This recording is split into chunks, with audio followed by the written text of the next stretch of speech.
Hey guys, welcome back to my channel. I apologize from the start that I have not made a video for a few weeks. Sorry about that. I haven't made a video for a while, and the reason is that the biggest challenge I have is finding the time to make the videos. Life just happens, and the last month has been a little crazy.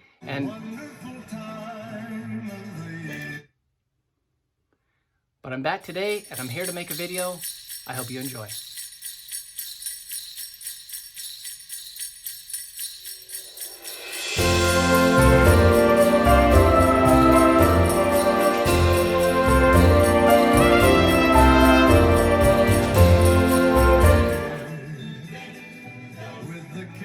Andy, stop.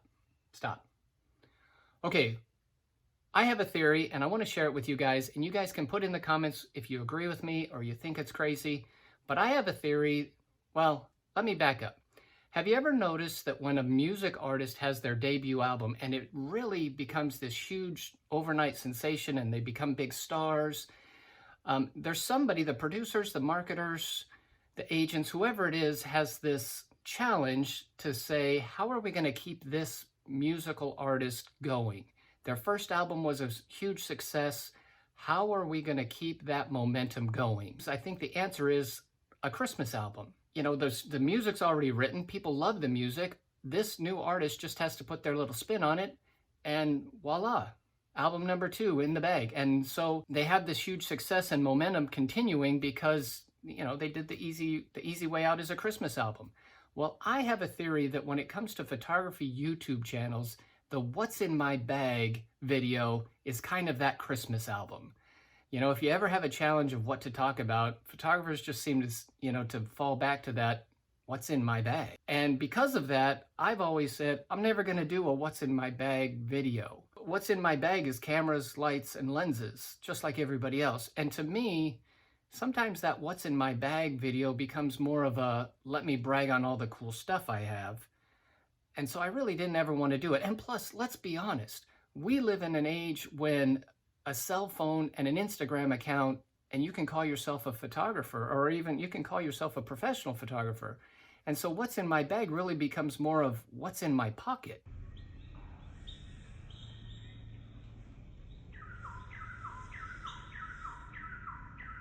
So I'm not going to do a what's in my bag video now. I mean, that's not really the point of my channel, to review equipment. Trust me, if I come up with a new latest greatest camera that I love or some piece of equipment, I'll share it with you. But I don't want to go through here's every item in my bag. That's just not my point.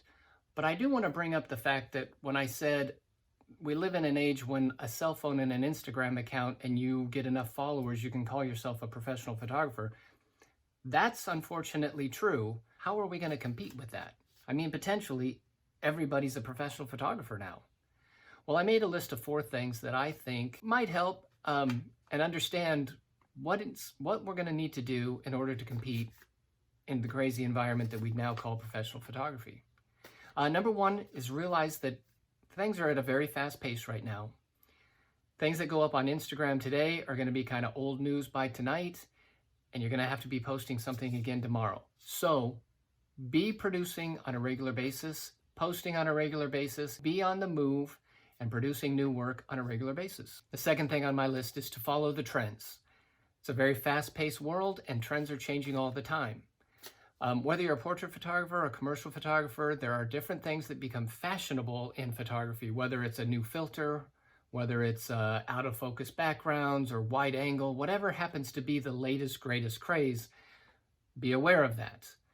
Not that I'm asking you to sell out on who you are and as an artist, but clients like the things that are trendy, and you're going to have to keep up with it. Following social media, following some of the giants in our industry that are posting on Instagram on a regular basis is probably the best way to see what's happening in the industry as far as trends. Third thing on my list is to be open to change. And what I mean by that is that as things change, don't stay stuck in a rut or in, you know, you're set in your ways that you're not willing to make the change. The best example I can think of is that when stock photography went into the digital age, people producing stock photography as film shooters were making hundreds of dollars, if not thousands of dollars per sale but making a whole lot less sales per year. So the digital world comes along and says, hey, we can sell these images for $1 a piece. Most photographers at that time thought, that's crazy.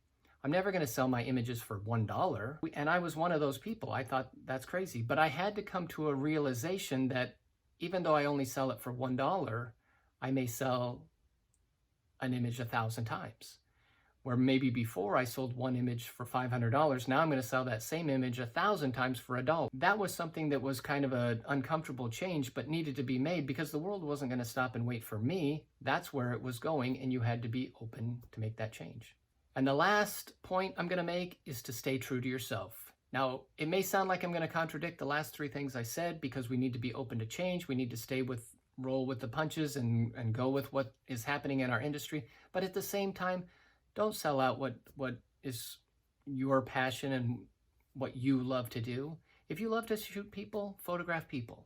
If you want to photograph nature, photograph nature. Find your niche in the industry and stick with that. Because if you start trying to find...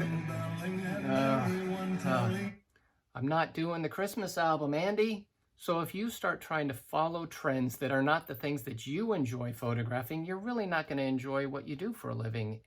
And in the end, we love being photographers. So be true to yourself, shoot the things you love to shoot, but follow the trends and the styles and the things that are popular in the industry. And I think things will work out. Hey, I appreciate you sticking around to the end. Know what's in my bag this time. No Christmas album for this guy. Have a great day, guys.